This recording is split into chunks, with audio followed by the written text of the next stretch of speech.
Dear students of class 12th, welcome in SNS Maths class. So आइए हम अपने topic probability को continue करते हैं और ये टॉपिक प्रोबेबिलिटी का सेकंड लेक्चर हम लोग आज अपलोड करने जा रहे हैं। फर्स्ट लेक्चर में हम लोगों ने क्या सीखा था, क्या स्टडी किया था, वो था हमारा कंडीशनल प्रोबेबिलिटी। और आज जो हम फोकस करेंगे वो है इंडिपेंडेंट इवेंट। सी वैसे भी जो आपका स्टेट बोर्ड की बुक्स हैं या इवन या सीबीएसई की जो बुक्स हैं, हमारा सिलेबस कहता है +2 का। सो उसमें conditional probability, independent event, total probability, Bayes theorem and probability distribution. ये 5 डिफरेंट टॉपिक्स को हम 5 डिफरेंट लेक्चर्स में स्टडी कर रहे हैं। सो ऑलरेडी मैंने फर्स्ट और थर्ड लेक्चर ने बेस थ्योरम का वीडियो ऑलरेडी अपलोड कर दिया है, लेकिन अभी हम लोग इंडिपेंडेंट इवेंट का वीडियो अपलोड करने थोड़ा लेट हो गए। सो आज क्या कर रहे हैं हम लोग, आज हम लोग स्टडी करेंगे, डिस्कस करेंगे इंडिपेंडेंट इवेंट। वैसे भी जो बेस थ्योरम है ना, वो डायरेक्टली रिलेटेड है कंडीशनल प्रोबेबिलिटी से, तो उसको अगर हम पहले भी स्टडी कर लेते हैं तो इससे कोई फर्क नहीं पड़ेगा इंडिपेंडेंट इवेंट पे। सो आइए स्ट्रेट फॉरवर्ड हम टॉपिक को स्टार्ट करते हैं, दैट इज इंडिपेंडेंट इवेंट। अब ये इंडिपेंडेंट इवेंट होता क्या है? सी जनरली क्या होता है कि हम जब ऐसे ऐसे बहुत सारी सिचुएशंस आती हैं जहां पर जो इवेंट्स एसोसिएटेड है ना, उसके बारे में जब हम बात करेंगे तो हमें महसूस होगा कि एक की अक्रेंस दूसरे पे डिपेंड नहीं कर रही है। जैसे एग्जांपल के लिए मैं एग्जांपल को ऐसे ले सकता हूं कि सपोज अगर एक बैग में 2 कलर्स के बॉल हैं, फर्स्ट बॉल हमने रेड ड्रॉ किया, सेकंड हम वाइट ड्रॉ करने जा रहे हैं, तो डेफिनेटली जो वाइट ड्रॉ करने की प्रोबेबिलिटी है वो फर्स्ट बॉल जो हमने ड्रॉ किया उस पर डिपेंड कर रहा है। लेकिन जब आप एक इंटरव्यू में जाते हैं, रनर्स किसी ट्रैक एंड फील्ड इवेंट्स के रेस में 100 मीटर में पार्टिसिपेट कर रहे हैं, तो वहां एक का जीतना दूसरे पे डिपेंड नहीं करता। That mean both are free to win ना, दोनों जीत सकते हैं। पहला जीत सकता है, दूसरा जीत सकता है, हम नहीं जानते। तो वहां वो क्या करते हैं कि उस तरह के इवेंट्स हमारे इंडिपेंडेंट इवेंट की कैटेगरी में आता है। इवन जैसे आप कोई मैथ्स की प्रॉब्लम क्लास में हमने दिया, अभी कोई भी स्टूडेंट पहले सॉल्व कर सकता है ना, और अगर एक ने सॉल्व कर लिया दूसरा भी सॉल्व कर सकता है, तो उनके क्वेश्चंस के सॉल्व करने की जो प्रोबेबिलिटी है, एक के सॉल्व करने की प्रोबेबिलिटी दूसरे पे कभी भी डिपेंड नहीं करती है। हम एक छोटा सा एग्जांपल लेते चलो थोड़ा और अच्छे समझने के लिए। Consider the experiment of drawing a card from A deck of card. क्या किया हमने कि एक एक्सपेरिमेंट लिया है कि कार्ड में से जो पूरा एक पैकेट है कार्ड का, उसमें से एक कार्ड हम ड्रॉ करते हैं, और कार्ड ड्रॉ करने का हमने 2 इवेंट्स ई एन एफ को डिफाइन किया है। If E and F denote the events, the card drawn is a spade and the card drawn is an ace। यानी एक इवेंट हो गया कि कार्ड जो है वो स्पेड कार्ड है, और दूसरा इवेंट है कि कार्ड जो है वो एस का कार्ड है। So now what will be probability of E? E की प्रोबेबिलिटी क्या होगी? क्योंकि हम स्पेड कार्ड ड्रॉ कर रहे हैं, total number of spade card कितना होता है? देयर आर 13 स्पेड कार्ड और टोटल कार्ड 52 होते हैं। सो 13 4 जा 52, 1/4। सिमिलरली अगर हम पी एफ कैलकुलेट करें, ace card, how many ace are there? 4 ace होते हैं, टोटल 52 कार्ड होता है। So it is 1/13, right. अभी मैं क्या करता हूं कि हम ई इंटरसेक्शन एफ को डिफाइन करें, क्योंकि हम कहां जा रहे हैं, हम मल्टीप्लीकेशन थ्योरम या कंडीशनल प्रोबेबिलिटी की तरफ मूव करने की कोशिश कर रहे हैं। सो पी इंटरसेक्शन एफ क्या डिफाइन होगा? The card drawn is ace of spade, और स्पेड का एस कितना होता है? वो एक ही कार्ड होता है। So that is 1/52, right. ये हमने कुछ कैलकुलेशन कर लिया, P E P F and P intersection F, right. यहां तक ठीक है हम लोग। नाउ अगर हम ई बाई एफ कैलकुलेट करते हैं, अब ई बाई एफ का मतलब क्या हुआ? ई बाई एफ को अगर मैं डिफाइन करता हूं, एक तो कैलकुलेशन है इस फॉर्मूले को, दूसरा जरा ऐसे डिफाइन करते हैं। ई का मतलब हमने now it mean 2 events are there. हम क्या कर रहे हैं? ई मतलब हम एक स्पेड का कार्ड ड्रॉ कर रहे हैं, लेकिन ऑलरेडी ऑलरेडी हमें जानते हैं कि एस का कार्ड ड्रॉ हो गया, इस तरह से ना। लेकिन क्योंकि यहां पर हमने अलग अलग इसको कैलकुलेट किया हुआ है, तो अगर हम ई बाई एफ को कैलकुलेट करने जाते हैं तो क्या आएगा? फॉर्मूला क्या होगा ई बाई एफ का? That is P E intersection F by P F, ये ना फॉर्मूला है। So that means 1/52 divided by PF 1/13, so that is 1/4। यानी क्या आ गया? Is it PE? Similarly अगर हम यहाँ पर क्या करते हैं कि ओके, डेफिनेशन पे ध्यान चला जाएगा। अगर एक बार P F by E calculate करिए तो अगेन इंटरसेक्शन को किससे डिवाइड करना है, पीई से डिवाइड करना है, और पीई 1/4 है, that mean 1/f P F. Meaning अगर हम इस पर्टिकुलर प्रॉब्लम में ई की कंडीशनल प्रोबेबिलिटी कैलकुलेट करने जाते हैं, ये सपोज करके कि एफ हैज ऑलरेडी अकर्ड, तो उस केस में क्या हो रहा है, ई की कंडीशनल प्रोबेबिलिटी पी ई के ही इक्वल है, या एफ की कंडीशनल प्रोबेबिलिटी पी एफ के इक्वल है। इसका मतलब ये हुआ कि ई की प्रोबेबिलिटी एफ के अक्रेंस पे डिपेंड नहीं कर रही है, और यहां पर एफ की प्रोबेबिलिटी ई के अक्रेंस पे डिपेंड नहीं कर रही है। और अगर ऐसे इवेंट्स हो, इवेंट्स जो कि जिसमें एक की अक्रेंस दूसरे पे डिपेंड नहीं करे, तो हम उसको इंडिपेंडेंट इवेंट बोलते हैं। हम उसकी डेफिनेशन लिख सकते हैं कि events are said to be independent if the occurrence और non occurrence of one does not affect the probability of the occurrence और non occurrence of the other. एक के अक्रेंस की प्रोबेबिलिटी क्या होगा, या नहीं होने की प्रोबेबिलिटी दूसरे पे अगर बिल्कुल डिपेंड नहीं करे, तो ऐसे इवेंट्स को हम लोग इंडिपेंडेंट, जैसे इसी केस में क्या हुआ, पी पी की प्रोबेबिलिटी अगर हम कंडीशन एफ लेके कैलकुलेट करते हैं तब भी वो पी आ रहा है, इसका मतलब एफ पे वो डिपेंड नहीं कर रहा है, सो इसका मतलब ई और एफ इंडिपेंडेंट इवेंट हो गए। सिमिलरली अगर हमने एफ की प्रोबेबिलिटी को कैलकुलेट किया ई के कंडीशन को लेके, स्टिल पी एफ आया, दैट मीन उसने ई के अक्रेंस पे डिपेंड नहीं किया, दैट मीन ये दोनों हमारे इंडिपेंडेंट इवेंट है। यानी इसका मतलब हम इस तरह से डिफाइन कर सकते हैं कि two events E and F are said to be independent if probability of occurrence of E, if it is known that F is already occurred, is equal to P occurrence of E, or uh, P F by E. That means occurrence of F, it is known that E has already occurred. अगर वो P F के equal है, that mean probability of occurrence of F के equal है, तो उस case में कहेंगे कि ई और एफ हमारे इंडिपेंडेंट इवेंट है। अच्छा, मल्टीप्लीकेशन थ्योरम ऑन प्रोबेबिलिटी क्या था, इज इट ना, कि हम ये जानते हैं ना, पी ई इंटरसेक्शन एफ जो है वो P into P F by E के इक्वल है ना। लेकिन अभी हमने क्या कैलकुलेट किया, अभी हमने कैलकुलेट किया है कि इंडिपेंडेंट इवेंट के केस में ये पी एफ होगा, या हम एक और कैलकुलेशन लेते हैं कि पी ई इंटरसेक्शन एफ में पी अपनी जगह पर है, राइट ना।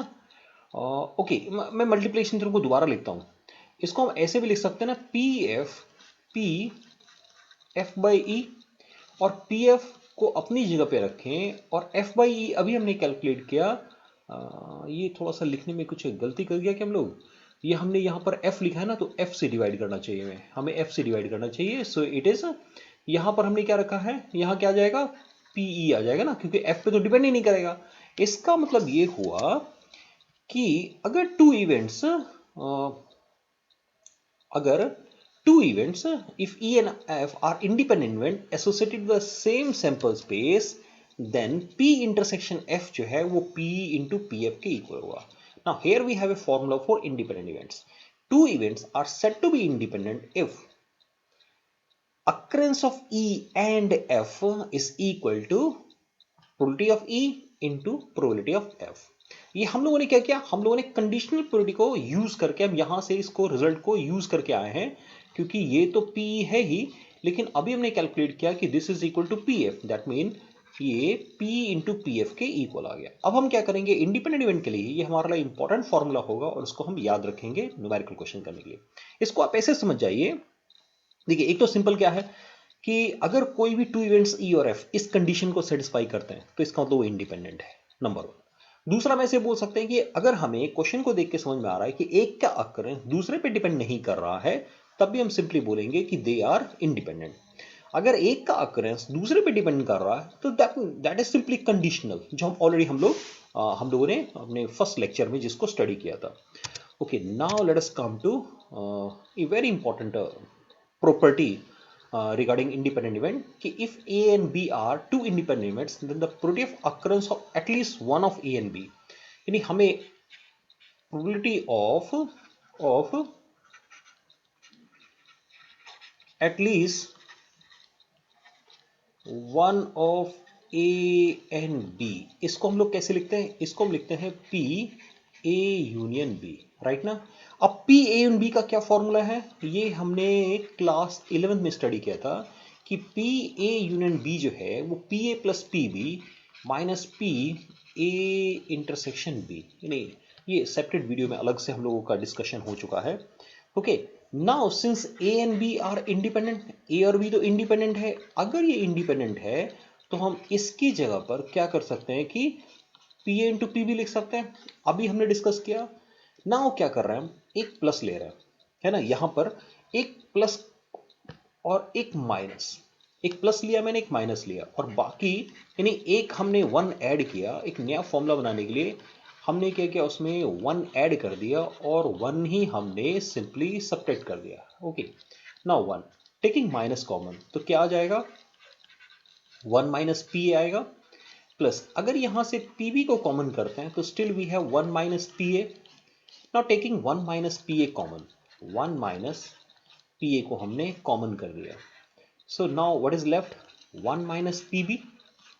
ओके, अभी वन माइनस पी ए क्या होता है, not occurrence of B A, similarly one minus P B क्या होगा, नॉट अकरेंस ऑफ बी, यानी property of A complement, property of B complement. इसका मतलब ये हुआ कि now we have a formula कि पी ए यूनियन बी जो है, if A and B are independent event, so that is equal to P A complement into P B complement. इसको हम लोग क्या करेंगे, एज ए फॉर्मूला याद रखेंगे, right.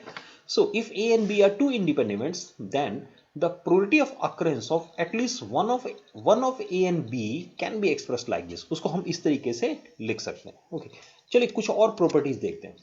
Suppose A and B are independent events associated with a random experiment, then I want to prove that कि A complement and B are independent event, और इनको प्रूव करने के लिए क्या करते हैं कि हम लोग ना, okay, suppose a sample space is there, हमने एक सैंपल स्पेस ले लिया और उसमें हमने टू इवेंट्स, एक इवेंट ए है फर्स्ट सर्कल और एक दूसरे सर्कल से इवेंट बी को रिप्रेजेंट कर रहा है। सी, अगर ए कंप्लीमेंट बी इंडिपेंडेंट होगा तो इसका मतलब क्या हुआ, इसको कंप्लीमेंट प्रूव करने के लिए हमें प्रूव करना होगा कि इनका इंटरसेक्शन जो है वो इस प्रॉपर्टी को सेटिस्फाई करता है। तो क्या करते हैं कि हम लोग ए इंटरसेक्शन बी से स्टार्ट करते हैं। अब जरा इस डायग्राम में देख के, मतलब now let us apply some properties of set theory. इस सेट थ्योरी में ए इंटरसेक्शन बी क्या होगा, है ना। See, A complement, sorry, A complement intersection B. Now see, अगर क्या करते हैं बी का हम ए के साथ, इज इट, ये रहा, ये जो सर्कल है आपका, ये बी सर्कल है और इसके बाहर टोटल एरिया ए कंप्लीमेंट का है ना। ए कंप्लीमेंट मतलब क्या हुआ, ए को छोड़ के ना, ए को ये पोर्शन छोड़ के बाकी सारा पोर्शन क्या है, ए कंप्लीमेंट है, और उसमें भी इस बी के साथ अगर क्या लेंगे, इंटरसेक्शन लेंगे, तो ये पोर्शन हमारा ए कंप्लीमेंट इंटरसेक्शन बी को रिप्रेजेंट करेगा। ऐसे ही ये portion A intersection B complement को रिप्रेजेंट करेगा और ये A intersection B. That mean, see again, set theory के टॉपिक में हम लोगों ने स्टडी किया हुआ है कि with the help of Venn diagram हम इस तरह के रिजल्ट को आसानी से लिख सकते हैं।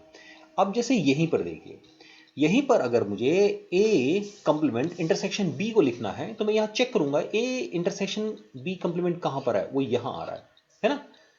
इसके लिए मुझे एक रिजल्ट लिखना है, तो हम क्या करेंगे, इसके लिए एक सिंपल सा रिजल्ट लिखना शुरू कर देंगे। अब ये रिजल्ट कैसे हो सकता है, ये क्या हो रहा है कि अगर हम सेट बी में से, सी, सेट बी में से अगर हम क्या करते हैं, ए इंटरसेक्शन बी को माइनस करते हैं, डिफरेंस लेते हैं, सेट बी से सेट ए इंटरसेक्शन बी का अगर डिफरेंस लिया जाए तो ए कंप्लीमेंट इंटरसेक्शन बी आ जाएगा। और इसको सैंपल स्पेस, क्योंकि ये सब के सब एक ही सैंपल स्पेस से एसोसिएटेड है, तो इसको जैसे हम सैंपल स्पेस क्या करेंगे, सैंपल स्पेस का एस पी एस से डिवाइड करेंगे तो प्रोबेबिलिटी के फॉर्म में कन्वर्ट हो जाएगा।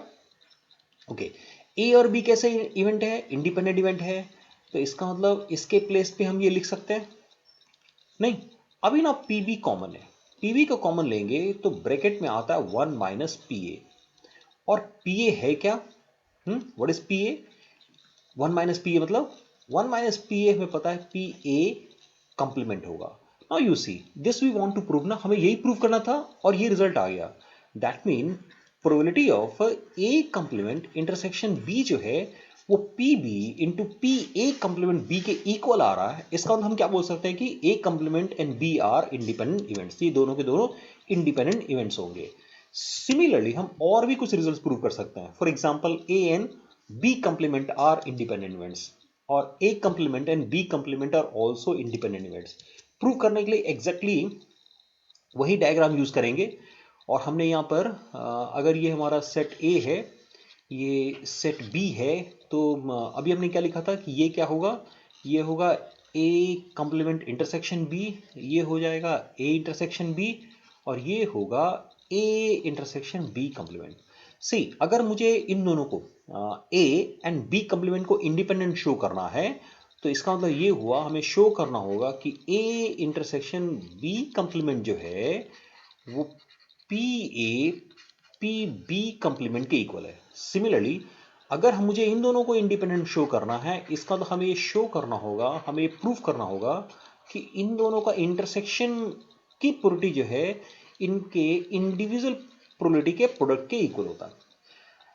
एग्जैक्टली प्रीवियस की तरह शुरू कर दीजिए, है ना। जैसे हमें इसके लिए आना है तो हम लिख सकते हैं कि probability of A intersection B complement जो है वो हो जाएगा probability of B minus probability of A intersection B, right. यानी इसको लिख सकते हैं, यहां हो गया पी बी, और इसमें से क्या करेंगे, इसको प्रोडक्ट के फॉर्म में लिख देंगे। अब पी बी को कॉमन कर सकते हैं तो 1 माइनस पी ए आ जाएगा। ये है पी बी और 1 माइनस पी ए हो जाएगा पी ए कंप्लीमेंट या कुछ, इज इट नॉट कि जो हम रिजल्ट लिख रहे हैं हमने लिखने में थोड़ा सा मिस्टेक क्या हमने यहाँ ए की जगह पर बी लिख दिया है। लेट मी रिपीट ना, अदरवाइज क्या होगा ना कि आपको कंफ्यूजन हो जाएगा कि नहीं रिजल्ट नहीं आया, तो इसलिए थोड़ा सा I think I have mistaken it. मैंने इसको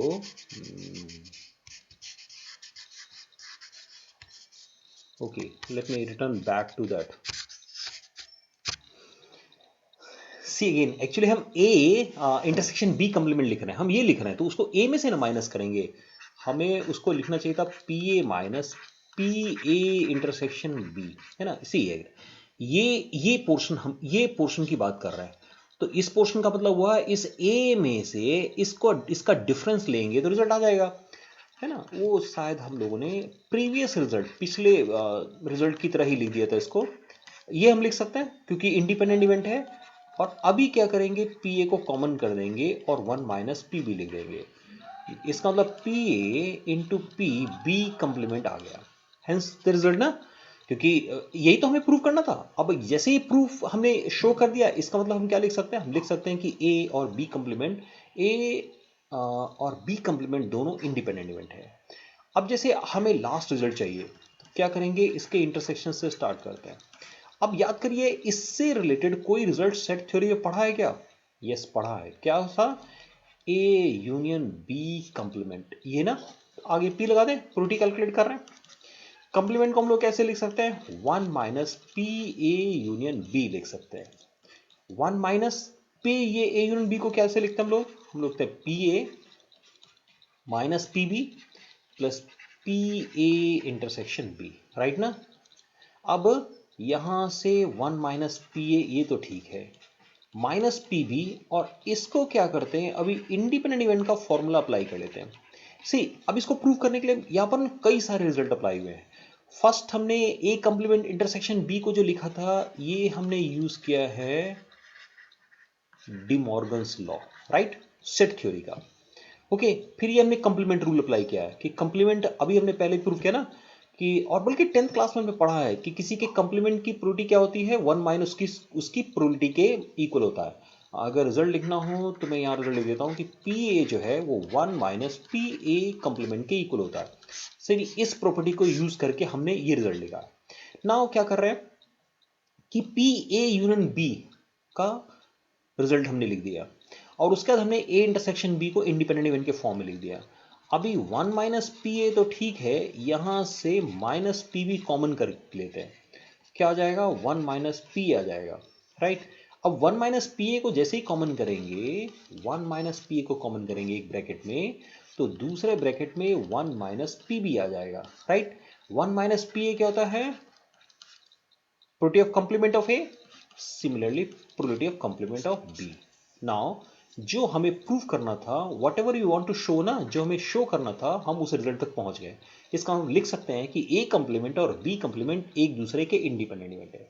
सी इस प्रॉपर्टी का एक्चुअल मीनिंग क्या है या यूज क्या है कि अगर ए और बी टू इंडिपेंडेंट इवेंट है तो ये भी इंडिपेंडेंट होंगे, यहां पर बी कंप्लीमेंट ये भी इंडिपेंडेंट होगा और ये भी इंडिपेंडेंट होगा। ओके, इसको याद रखना है, ये 1 मार्क्स के क्वेश्चंस पे हमारे बहुत काम आएंगे।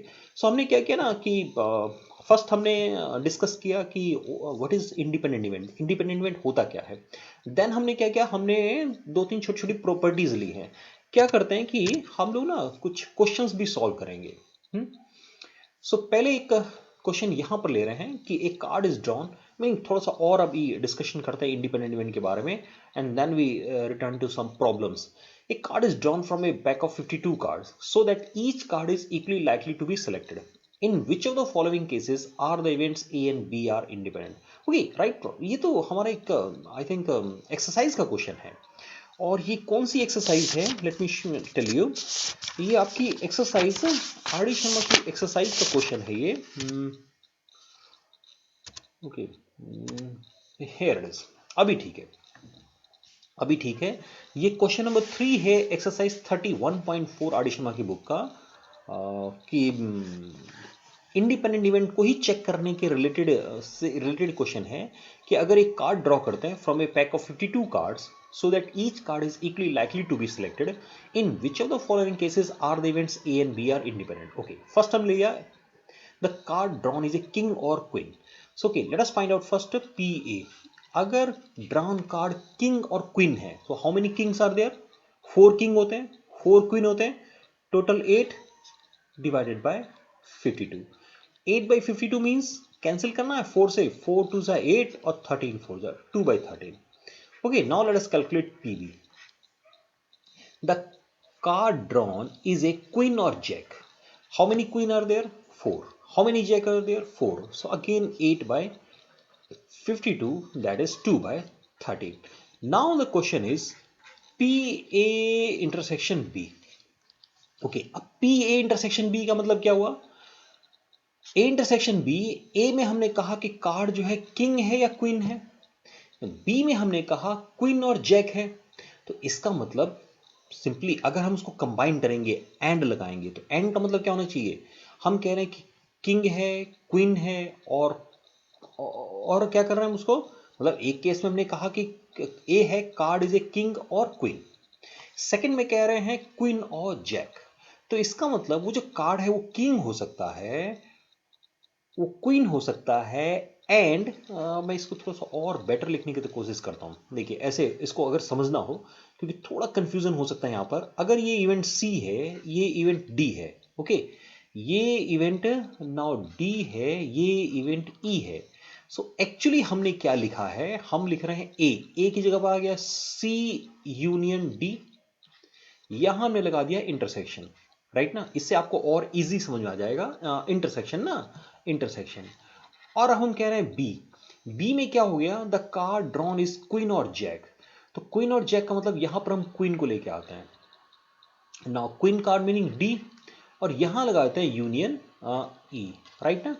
अब अगर इस प्रॉपर्टी में इसको मैं डी को पहले लिखता हूं और डी यूनियन को अलग कर लेते हैं, तो सी इंटरसेक्शन ई आ जाएगा। सी अगेन क्या कर रहे हैं, यहां पर हमने डिस्ट्रीब्यूटिव प्रॉपर्टी को अप्लाई कर दिया, यूनियन और इंटरसेक्शन की डिस्ट्रीब्यूटिव प्रॉपर्टी अप्लाई करेंगे, और डी इसको, ये कम्यूटेटिव होता है, डी पहले लिखे, तो डी और यूनियन को हमने बाहर किया, तो सी इंटरसेक्शन ई, और सी इंटरसेक्शन ई एम्प्टी आएगा। एम्प्टी क्यों आएगा, क्योंकि सी मतलब किंग और ई मतलब जैक, तो किंग और जैक में कोई कॉमन तो है नहीं, तो हमारे पास सिंपली क्या बच जाएगा, हमारे पास डी यूनियन एम्प्टी सेट मतलब डी बचेगा, डी मतलब क्वीन कार्ड।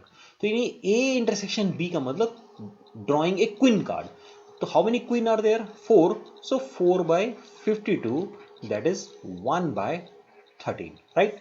अभी हम चेक करते हैं कि P A whether P A intersection B जो है वो P A into P B के इक्वल है, नहीं है। क्यों नहीं है?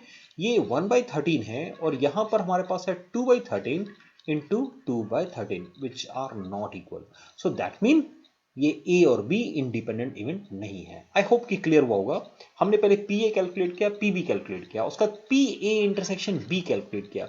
ए इंटरसेक्शन बी को समझने के लिए हम लोगों ने इसको पहले थोड़ा सा एक्सप्लेन किया है और तब हम तक पहुंचे। Same question, P A, the card drawn is black. Okay, black, how many black card are there? There are 26 black card ना, total 52, so 1/2। Okay, P B आता है, the card drawn is a king, how many king?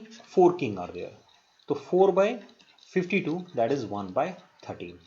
अभी आते हैं P A intersection B पे। अब P A intersection B का मतलब क्या हुआ? ड्रॉन कार्ड जो है ब्लैक भी है और किंग है, तो ब्लैक के किंग कितने होते हैं? कितने ब्लैक के किंग होते हैं? 2 ना, सो 2/52 दैट इज 1/26, राइट ना, 1/26। Now what is P A into P B? P और पी बी को मल्टीप्लाई करते हैं तो 1/2 इंटू 1/13 दैट इज 1/26, नहीं? और पी ए इंटरसेक्शन बी क्या आ रहा है? 1/26। सो क्योंकि P A into P A intersection B के इक्वल आया है, इसका मतलब ए और बी इंडिपेंडेंट इवेंट है। So if events are given like this ना, अगर आपको इवेंट दे दिए जाए और चेक करना हो कि वो इंडिपेंडेंट है या नहीं है, तो हम इस तरीके से कैलकुलेट कर सकते हैं। इसमें एक क्वेश्चन और था। Okay, let me return back to the question ना। क्वेश्चन क्या था? The card drawn is spade. चलो इसको भी देख लेते हैं, पीबी। अब how many spade card are there? 13 spade card होते हैं, टोटल 52 कार्ड होता है, सो 1/4 आ गया। The card drawn is an ace, so P B. Ace, कितने एस होते हैं? 4 एस होते हैं, टोटल 52 कार्ड होता है, सो 1/13। ठीक है, अब बारी आई पी ए इंटरसेक्शन बी लिखने की। अब ए इंटरसेक्शन बी का मतलब वो स्पेड का एस है। अब स्पेड के कितने एस होते हैं? स्पेड में एक ही एस कार्ड होता है, तो 1/52, राइट? अभी चेक करते हैं कि P A into P B की वैल्यू क्या है। P A 1/4, P B 1/13 that is 1/52, meaning A and B are independent event. तो इस तरीके से हम लोग चेक कर सकते हैं। ये क्वेश्चन आर डी शर्मा की बुक की एक्सरसाइज का क्वेश्चन था। सो आइए उसमें से ना एक क्वेश्चन और मैंने पिक किया आपके लिए। If A and B are two events such that P A P B and P A and B given है, show that A and B are independent event. ये क्वेश्चन नंबर 5 है उसी exercise 31.4 exercise का। सो पहले क्या करते हैं, हम P A intersection B calculate करते हैं, राइट? और पी ए इंटरसेक्शन बी जो है ना, उसका फॉर्मूला हो जाएगा P A plus P B minus P A union B. ये फॉर्मूला कहां से बना है? पी ए यूनियन बी के फॉर्मूले से हमने फॉर्मूला लिखा है। ओके, ना पी ए कितना है? 1/4, पी बी कितना है? 1/3, और पी ए यूनियन बी है 1/2। What will be the LCM? 4 3 2 6 तो नहीं हो सकता है ना, सो एलसीएम डेफिनेटली 12 होगा।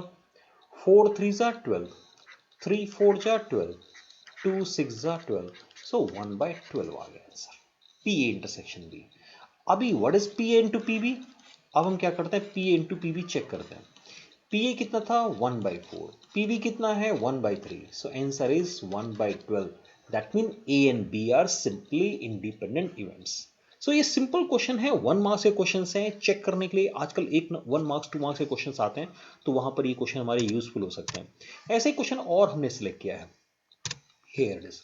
ये क्वेश्चन नंबर 6 है और ये भी इंटरेस्टिंग क्वेश्चन है। इसमें 7 क्वेश्चंस हैं, बहुत ही सिंपल क्वेश्चंस हैं। क्या कहा गया इस क्वेश्चन में, यहां मैं पहले लिख लेता हूं। सी, हमें क्वेश्चन में पी ए गिवन है 0.3, पी बी गिवन है 0.6, तो हम क्या करते हैं ना, उसका कंप्लीमेंट लिख लेते हैं। कंप्लीमेंट क्या होगा? 0.7 1 में से माइनस कर देना है, और b का कंप्लीमेंट कितना हो जाएगा? 0.4। अब एक एक करके कैलकुलेट करते हैं। a इंटरसेक्शन b, अब अगर a और b इंडिपेंडेंट है तो a इंटरसेक्शन b क्या होगा? pa इंटू पी बी, यानी क्या करना है, 0.4 और 0.3 को मल्टीप्लाई करके हम आंसर तक पहुंच जाएंगे। सपोज हमें A intersection B complement calculate करना है, राइट। सो ए और बी कंप्लीमेंट तो इंडिपेंडेंट इवेंट होता है, तो इसका मतलब ये P A into P B complement के इक्वल हो जाएगा। पी ए की वैल्यू पता है, पी बी कंप्लीमेंट की वैल्यू भी पता है। So again 0.12। ये फर्स्ट को चेक कर लेना, या हमने कोई पी ए 0.3 था और पी बी 0.6 था, ये हमने गलत वैल्यूज पुट की हैं। पी ए 0.3 था और पी बी 0.6 है, सो 0.18 हो जाएगा। अगेन ए और बी इंडिपेंडेंट है, तो ए कंप्लीमेंट और बी दोनों इंडिपेंडेंट होंगे। तो अगर ये दोनों इंडिपेंडेंट होंगे तो इसको हम इस तरीके से लिख सकते हैं, ए कंप्लीमेंट 0.7, पी बी 0.6, मल्टीप्लाई करना है, आंसर लिखना है। अगेन यस इंडिपेंडेंट होंगे। अब अगर ये इंडिपेंडेंट होंगे तो क्या लिखा जाएगा यहाँ पे, ये हो जाएगा हमारा P A complement into P B complement, बस लिख दो यहाँ पर। इस पे आता हूं, पी ए यून बी। अब पी ए यून बी होता है P A plus P B minus P A intersection B, और A intersection B P A into P B होता है, वैल्यूज पता है। पी कंडीशनल, क्योंकि ए और बी इंडिपेंडेंट इवेंट है तो कंडीशन को कोई फर्क नहीं पड़ेगा, तो ये पी ए और पी बी के इक्वल आ जाएगा। Now all the values are known to you. जो मैंने लिख दिया है इनकी वैल्यूज आपको पता है, सामने लिखी हुई हैं, उन वैल्यूज को पुट करेंगे तो ये आंसर मिल जाएगा। सो नाउ ये हमने ना 31.4 एक्सरसाइज में जो फॉर्मूला बेस्ड क्वेश्चन थे और जो 1 मार्क्स के क्वेश्चन थे उनको हमने कवर करने की कोशिश की है। रेस्ट जो लैंग्वेज बेस्ड क्वेश्चन है उसको हम प्रॉब्लम सॉल्विंग की एक्सरसाइज में अलग से उसको अलग वीडियो में हम लोग सॉल्व करेंगे, अदरवाइज वीडियो बहुत लंबा हो जाएगा। सो हमने वीडियो को छोटा रखने के लिए क्या किया है कि इस वीडियो में हम लोगों ने हमारा डिस्कशन रहा है सिर्फ कि हमने स्टडी करने की कोशिश की है कि इंडिपेंडेंट इवेंट क्या है, इंडिपेंडेंट इवेंट्स से रिलेटेड 3 इंपॉर्टेंट प्रॉपर्टीज को हम लोगों ने विद प्रूफ उसको डिस्कस किया था। प्रूफ डिस्कस करने से फायदा ये है कि अगर जरूरत पड़े पर आप भी क्या कर सकते हैं, उसको अप्लाई करके अगर उस जैसा कोई नया रिजल्ट प्रूव करना है तो प्रूव कर पाएंगे, शो कर पाएंगे। एंड देन हम लोगों ने छोटे छोटे क्वेश्चंस कि how to check given events are independent और नॉट, और उसी तरह से कुछ और छोटे क्वेश्चन जो 1 मार्क्स के क्वेश्चन कैसे कैलकुलेट करना है वो इसमें हमने कवर किया है। हम अपने नेक्स्ट वीडियो में क्या करेंगे, जब प्रॉब्लम सॉल्विंग पे आएंगे तो हम कुछ language based question independent event के सॉल्व करेंगे। So dear students friend, thank you very much for watching this video, keep watching my channel, thanks.